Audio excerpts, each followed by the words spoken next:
Hello, good morning student. Welcome to the Sun Public School online classes. Today we going to read about our Sanskrit व्याकरण एवं रचना class 8th। आज हम हमारी class 8th का third chapter संधि प्रकरण का 4th पार्ट यानी व्यंजन संधि के बारे में रीड करेंगे। हमने हमारे पिछले 3 पार्ट में स्वर संधि के बारे में रीड किया था। स्वर संधि संधि 3 प्रकार की होती है, स्वर संधि, व्यंजन संधि और विसर्ग संधि। और हमने हमारे पिछले पार्ट में स्वर संधि के भेद यानी कि 8 भेद के बारे में हमने चर्चा की है। अब हम आज व्यंजन संधि के बारे में चर्चा करेंगे। तो आइए हम व्यंजन संधि के बारे में पढ़ते हैं। व्यंजन संधि की यहाँ पर परिभाषा दी हुई है। व्यंजन का किसी व्यंजन या स्वर के साथ मेल होने पर जो विकार होता है, परिवर्तन होता है, उसे व्यंजन संधि कहते हैं। इसका मतलब ये है कि कोई भी व्यंजन या स्वर के साथ, कोई भी व्यंजन दिया हुआ है उसके साथ स्वर के साथ मेल होने पर, किसी भी व्यंजन या स्वर के साथ मेल होने पर जो परिवर्तन उसमें आता है उसको हम व्यंजन संधि कहते हैं, है ना। जिसे हल संधि, संस्कृत में इसे हम हल संधि भी कहते हैं। जैसे वागीश, वाक प्लस ईश। तो देखो वाक प्लस ईश है तो इसमें क्या आ रहा है अंत में, यानी कि फर्स्ट शब्द के पहले शब्द के अंत में व्यंजन आ रहा है और दूसरे शब्द के पहले स्वर आ रहा है। तो व्यंजन और स्वर मिलके क्या बनेगा, व्यंजन बनेगा। यहाँ ई के स्थान पर मेल होने के बाद क के स्थान में ग होकर वागीश शब्द बनेगा। देखो क और ई मिलके क्या बना, ग बना।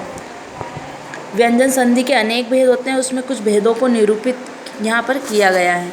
यानी कि आपको व्यंजन संधि के भेद यहाँ पर दिए हुए हैं, है ना, और सूत्र के अकॉर्डिंग दिए हुए हैं। तो आइए हम इसके भेद पढ़ लेते हैं। श्चुत्व संधि, श्चुत्व संधि का सूत्र है स्तो श्चुना श्चु। यदि स या त वर्ग, वर्ग आपको मैंने पहले पढ़ाए थे, स या त वर्ग के अंदर कौन कौन से वर्ड आते हैं, त थ द ध न से पहले या बाद में श या च वर्ग च छ ज झ न हो तो स का श त वर्ग का च वर्ग में बदल जाएगा। यानी च का त का च, थ का छ, द का ज, ध का झ, न का य हो जाएगा। जैसे जैसे सत प्लस चरितम, तो क्या बनेगा, सत के अंत में त है और चरितम के अंत में च है, तो ये दोनों वर्णों को संधि होने पर त का जो त वर्ग का प्रथम वर्ण के स्थान पर च वर्ग का प्रथम वर्ण च हो जाएगा। इस प्रकार संधि पर सत चरितम होगा, है ना। इसी तरह से यहाँ उदाहरण दिए हुए रामस प्लस शेते। अब इसमें यहाँ पर तो स क्या है, व्यंजन है, और यहाँ श है, स और श है, तो रामस का तो स का क्या हो जाएगा, श हो जाएगा।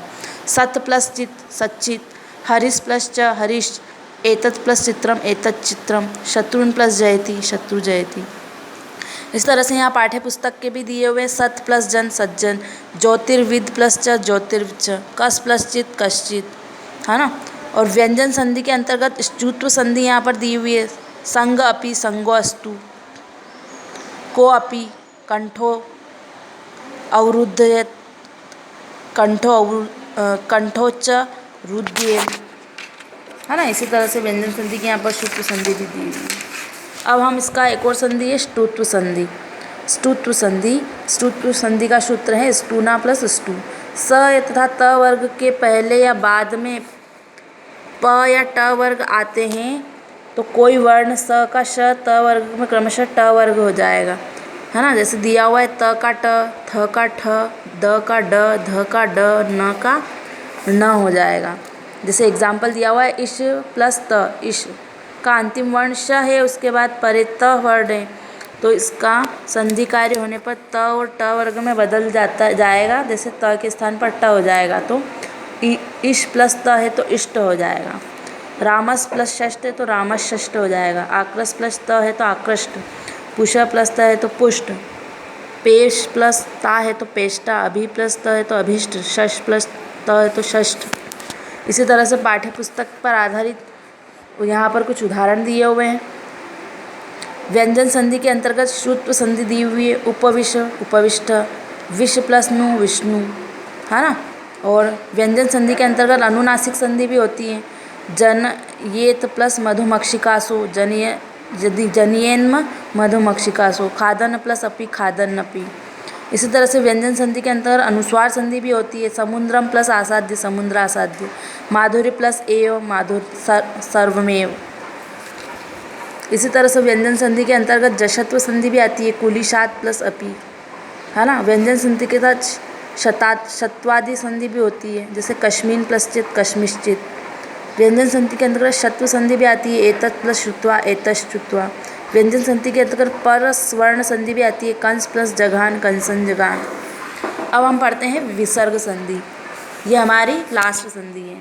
विसर्ग संधि की परिभाषा यहाँ पर दी हुई है। विसर्ग का मतलब होता है किसी भी शब्द के पीछे इस तरह से बिंदु लगाना, 2 बिंदु, जिसे विसर्ग कहते हैं। यहाँ पर दे दिया हुआ है। विसर्ग के साथ किसी स्वर या व्यंजन के मिलने से जो परिवर्तन होता है उसे विसर्ग संधि कहते हैं।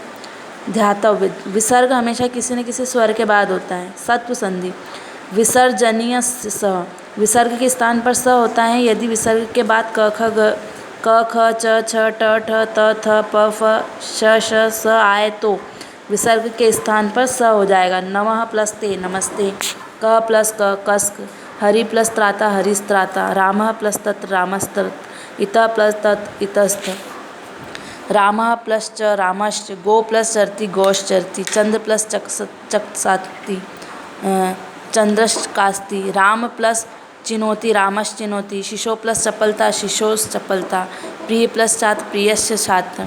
इसी तरह से यदि विसर्ग के बाद क वर्ग, ट वर्ग और प वर्ग का प्रथम व द्वितीय अक्षर हो तो श हो तो विसर्ग के स्थान पर श हो जाता है। जैसे धनु प्लस टंकार धनुष टंकार, चतु प्लस कपाल चतु कपाल, रामा प्लस टिकते रामश टिके, धनु प्लस कपाल धनुष कपाल, नी प्लस प्रत्युहम निष्प्रत्युहम, नीव प्लस ठा निष्ठा।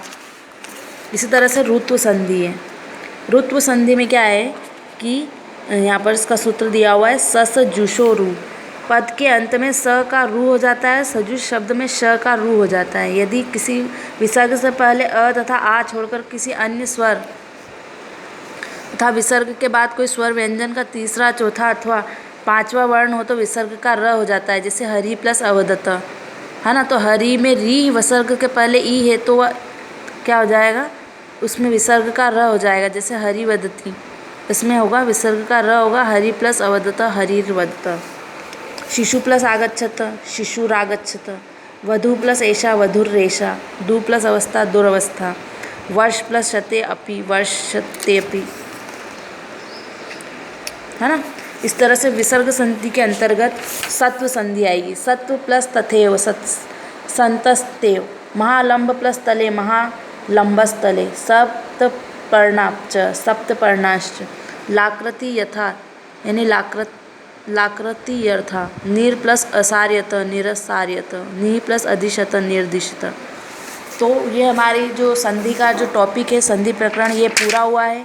इसमें हमने स्वर संधि, व्यंजन संधि और विसर्ग संधि के बारे में पढ़ा है। आई होप कि आपको ये संधि का जो टॉपिक है अच्छे से समझ में आया होगा और इसकी एक्सरसाइज को आपको अपनी HW में करना है। वो आपको आगे जो निर्देश दिए जाएंगे उसके अकॉर्डिंग आपको इसकी एक्सरसाइज को इसकी संस्कृत व्याकरण की कॉपी में करना है। Thank you.